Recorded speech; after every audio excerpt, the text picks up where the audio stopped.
Hi, my name is Brittany, and I chose to write about bank bailouts for my research paper. I work at Wells Fargo in the bankruptcy department, so I thought this would be a good topic for me to cover.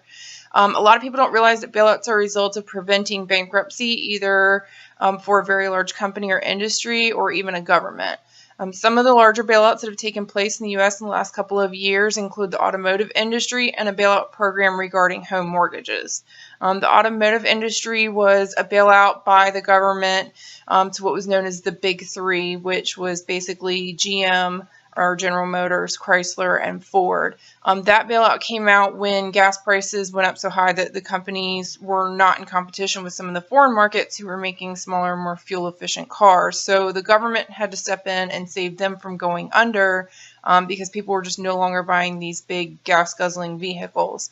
The government did this because they knew that if our automotive industry failed, basically our entire economy would go down because we rely on vehicles and transportation and this industry so heavily. Another major bailout was something called the HAMP program, or the Home Affordable Modification Program.